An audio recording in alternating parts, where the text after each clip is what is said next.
Dear students, let us start discussion on today's newspaper, that is 4th June 2016. The first article is related to holiday ends for Mauritius in Indian Express. Now you see, India and Mauritius have a double taxation avoidance agreement. Because of this, there is something called round tripping, where investments are routed to Mauritius and they are coming as foreign investments back to India.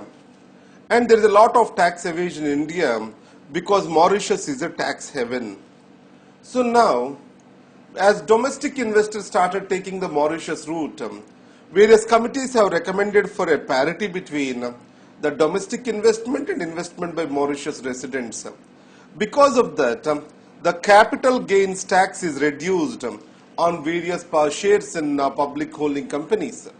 So slowly, the revenues from the direct taxes are reduced and the government has to depend more and more on the indirect taxes. India has the highly regressive tax regime. The 35% comes from the direct taxes, 65% comes from the indirect taxes. So it is one of the reasons is these double taxation avoidance agreements and the tax havens. So India ending this agreement is a welcome sign. Now India-USA new momentum. Let us take certain background related to this information.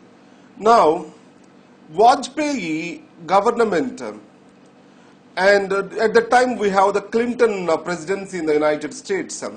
So Vajpayee, Prime Minister Vajpayee declared US as a natural ally of India. The major reason is both of them are the democracies, vibrant democracies. So it was immediately after the Pokhran test. Then a honest discussion has happened on India's nuclear status and also Pakistan, Kashmir, various issues. So a seed was laid for deepening the India-USA relationship. It was taken much forward during the George W. Bush era. So Manmohan Singh and Bush, they have taken this relationship with the nuclear isolation of India. The India-US nuclear deal is a step in this direction.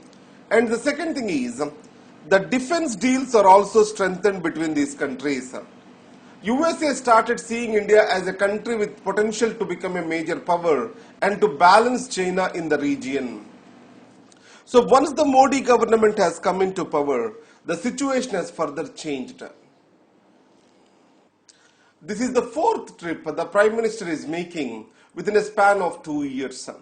Now, whatever the discussions held previously, he wants to consolidate the gains of these discussions, especially with regard to the nuclear deal.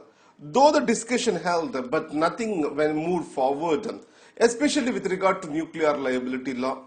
And when President Obama visited India as a guest to the Republic Day parade, the Prime Minister Modi and President Obama tried to remove the hurdles in the nuclear deal. So Westinghouse is expected to bring in its nuclear reactor to be established in Andhra Pradesh. And the second thing is related to the defense deals. So there is a lot of improvement during the Modi era on the defense deals. So there is a defense trade and technology initiative. And added to that, there is a direct link which has been established in Pentagon to supply the defense products to India. Now, coming to the international regimes, missile technology control regime and NSG, USA is actively supporting India's membership. So these are the defining features of India-USA relationship. Another important factor is Afghanistan. So the United States is also engaging more and more with India on Afghanistan. Now coming to Gulbarg Society, what is the context of this article? Recently, a special court has convicted 24 members for a massacre as part of Godhra riots, post-Godhra riots in Gulbarg Society, which is a minority-dominated society. So here there are certain lapses which are clearly exposed in our judicial system. One are delays, and the second thing is the sense of injustice among the victims is still pertaining. because the questions, some serious questions are raised. In Gulberg society, total 69 members are killed, and the court has declared it as an unplanned and knee-jerk reaction. But however, killing of the 69 people cannot happen without a proper planning or without the involvement of the local leadership. But no local leader is convicted in this particular case. Now coming to raining chair, the IMD Indian Meteorological Department has predicted for a good rainfall for India around 106 percentage on the long period average, and it will be equitably distributed across the seasons, or else it is going to be equitably distributed across the regions in the country. And most of this rain, as we know, it comes from the southwest monsoons. Already we are seeing a favorable response from them. So, Indian economy is largely dependent on the monsoons, because better monsoons and better cropping season will lead to a demand for the demand rising in the rural economy, consumption rising in the rural economy. As majority of the population still lives in rural areas in India, this automatically boosts the production in the other sectors. And the second thing is, India is also need to move away from this monsoon based agriculture. So it has to develop the canal system, and also it has to develop necessary irrigation infrastructure over here. So under MG Narega recently, government made a decision that every farming field shall have a sunken pit to collect the water and store it. And also, the groundwater new bills are introduced in the are put for discussion by the Minister for Water Resources, which says the groundwater will also be made paid so that indiscriminate exploitation of the groundwater will not happen. And along with this, recharging of the aquifers, providing for constant supply of the water, all these things need to be taken care of in India to make the agricultural economy more sustainable. Coming to NSG entry, now NSG is a cartel of a group of nations, the 48 nations, which hold the control over the nuclear trade and nuclear fuel supply. And this NSG with 48 countries, this permission is necessary for India to have nuclear fuel supplies, or interrupted nuclear fuel supplies. So in this case, India wants to become a member of NSG, but the precondition for this is the country shall be a signatory of NPT. Now, India being a non-signatory of NPT, China objects for the India's inclusion in the NSG. Along with China, the other countries which are objecting are Mexico, Switzerland, which are kind of hardliners against the nuclear technology. Now, in this context, Prime Minister Modi is visiting Mexico, Switzerland, and USA this week, and President Pranab Mukherjee has already made a visit to China. So the positive point is USA is strongly backing India in all these efforts.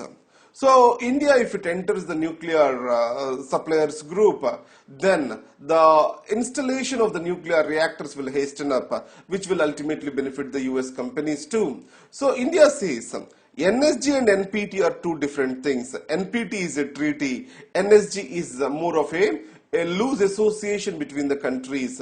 In this case, both cannot be equated with each other to make an entry into NSG group by India. On the other hand, China brings in a parity, a nuclear parity between India and Pakistan. Also want Pakistan shall be given a NSG waiver. Coming to drawing Kabul into a closer embrace. Now, if you see, Afghanistan is very strategically important for India. If you can remember the hijack of the Indian plane and placing it in Kandahar, we can understand its strategic importance. So India's presence in Afghanistan, goodwill in Afghanistan, so will minimize the efforts of the Pakistan and its deep state actors to research the Taliban. So India, though initially it is involved only with the goodwill diplomacy, that is building the necessary infrastructure and institutions for governance. So in the last trip, Prime Minister Modi also has provided M25 attack helicopters. So a stable regime in Afghanistan is necessary for India's interest to counter the deep state of the Pakistan. And second thing is, it also provides access to the Central Asian countries.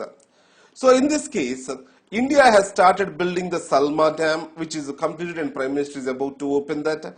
And also Afghanistan Parliament, which already Prime Minister has opened.